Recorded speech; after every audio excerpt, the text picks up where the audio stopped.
La RDC ezali kobongate parce que c'est un amalgame de plusieurs peuples. Bakongo peuple mususu, Baluba peuple mususu, Bangala peuple, Balubakalanga mususu, mentalité mususu. C'est pourquoi ça ne se développe pas. Mais nous allons nous poser la question de savoir pourquoi le Congo belge était prospère.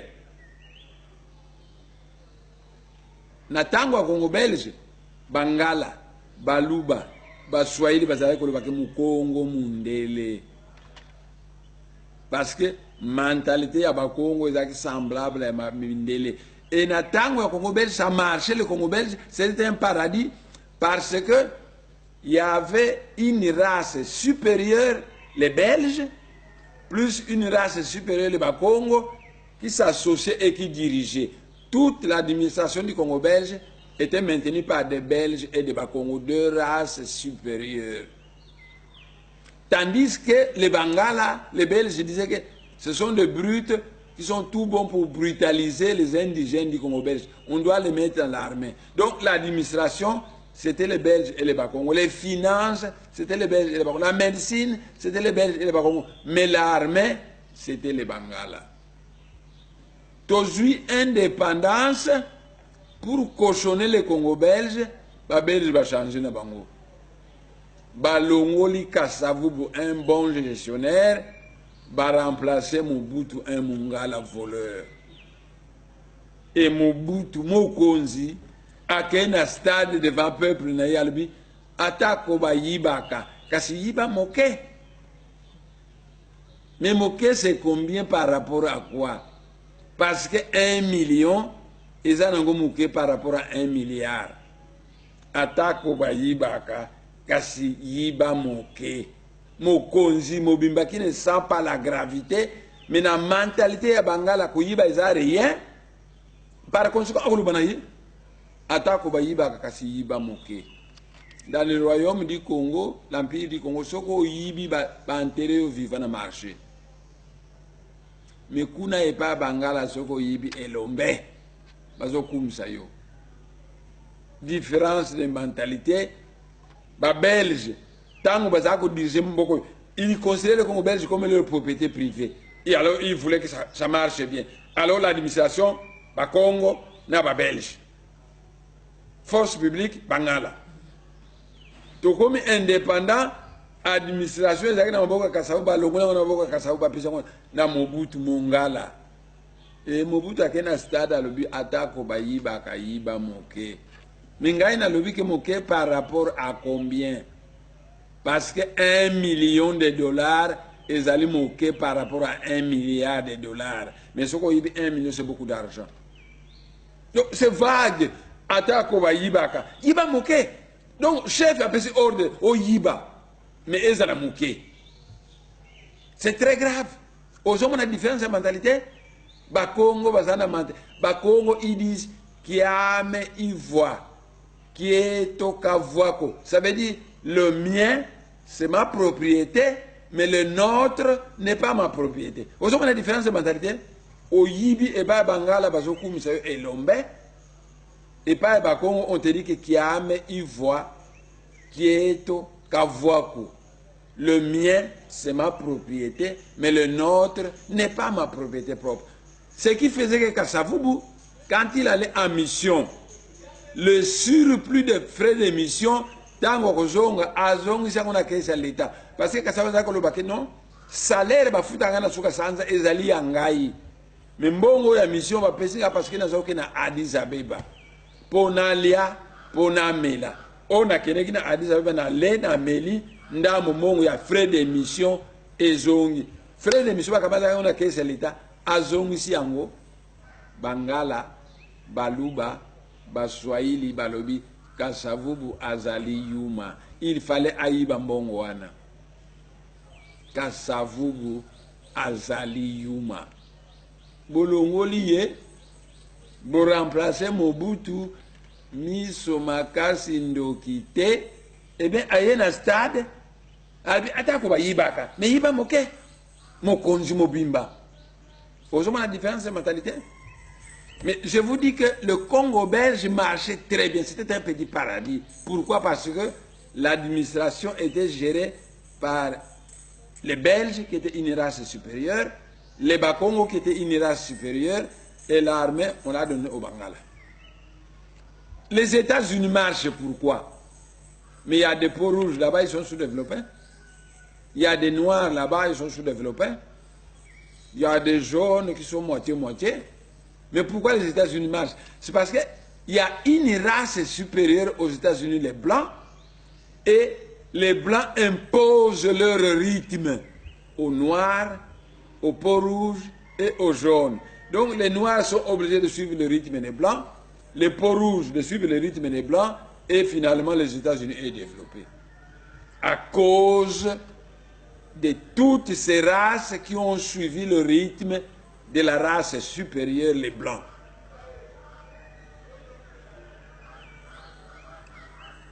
Bande Konangaï, nazali kuyebisa bino que soki bolobi que na RDC tokamata mentalité ya bakongo ya bon gestionnaire et doté de valeurs spirituelles et morales to imposer ngona makasi na batu nyonso crise kusela nango mboka ya kobonga nango soki bozwi mokonzi moko mukongo a imposer bino na dictature na ye mentalité ya bakongo peut-on gérer mboka en fonction de la mentalité supérieure à bakongo. Les Bakongos sont un peuple supérieur. Crise na RDC ekosila mboka ekobonga ndenge za kobonga na période coloniale. Soko bakamati un mukongo qui a une grande fermeté, tout la nemanda c'est monsieur mukongo. Bokamati un mukongo bo pesi mboka a diriger avec fermeté suivant la tradition ya bakongo a imposer ngona batu nyonso mboka ekobonga nango. Donc les Belges savent ce qu'il faut faire pour mettre fin à la crise au Congo. Dommage que les Belges ont le cœur à gauche et le portefeuille à droite. Sinon, les Belges, c'est ce qu'il faut faire. Voilà. Pourquoi Congo belge a la malam? Parce qu'il y avait deux races supérieures qui dirigeaient le Congo belge. Les Belges, une race plus développée, plus le Congo, ils tenaient l'administration. Pourquoi les États-Unis sont développés? Pourtant, il y a des noirs là-bas, il y a des peaux rouges là-bas, il y a un peu de jaune là-bas. Les États-Unis sont développés parce qu'il y a une race supérieure là-bas, les Blancs, qui ont imposé à tout le monde leur rythme. Tout le monde est obligé de suivre le rythme des Blancs. Et finalement, les États-Unis sont développés. Donc, Bande Konangai, Soki Bolingi, crise congolaise. Et si là, c'est votre problème, c'est votre problème. Mais je vous préviens que je vais vous prévenir. Ndenge na yebi baluba, ndenge na yengi bangala na baswahili, ekubonga ngote na mantanje ya bino. Mais soki bolingi mboko na bino ebonga, bozongisa un kasavubu au pouvoir. A imposer bino mentalité ya bakongo. C'est une race supérieure et bokomona Congo belge ekubonga nango. Mais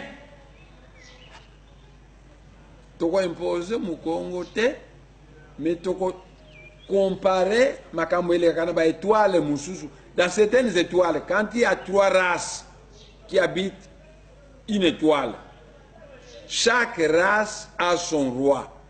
Dans certaines étoiles, chaque race a son roi. Et leur planète est dirigée par ces trois rois. Ils forment un présidium formé de trois rois. C'est eux qui dirigent, basent une décision ensemble. Et chaque roi a dicté à mon peuple naïe.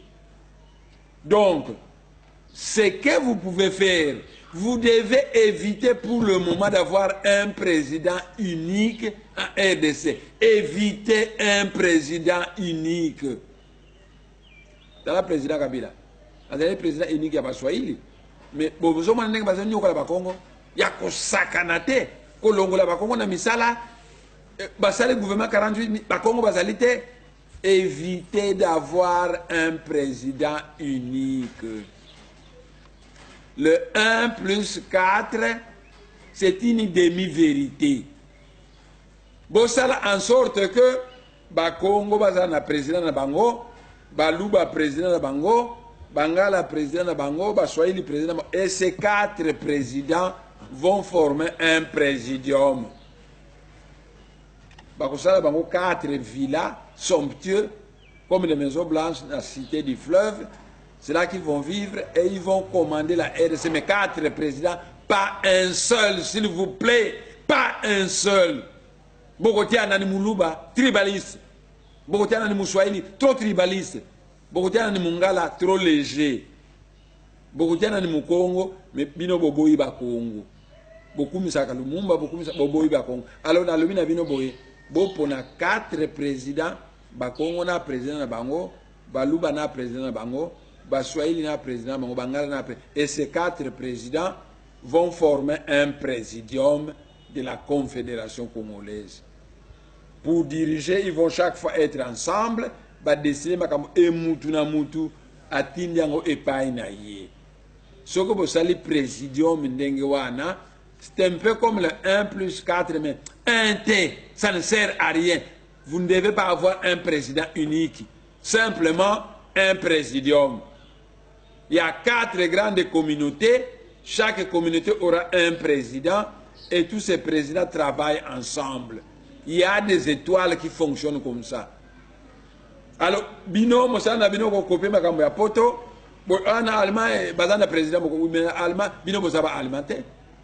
L'Allemagne, c'est un peuple qui a une même mentalité, qui parle une seule langue, qui a une seule culture. Ce n'est pas le cas de la RDC, c'est un amalgame de tribus aux mentalités diverses.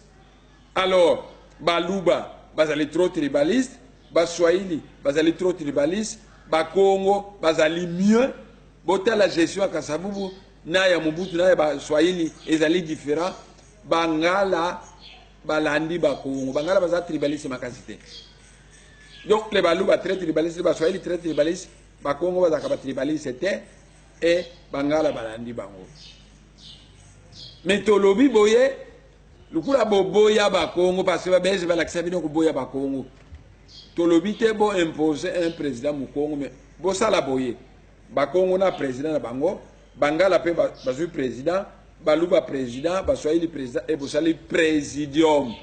Ces 4 présidents seront les membres du présidium qui dirige la République démocratique du Congo.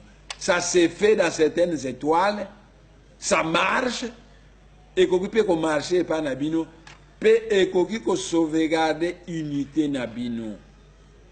Parce que nous avons qu'on y a Congo est belé, Congo na posa balongo na bango na RDC.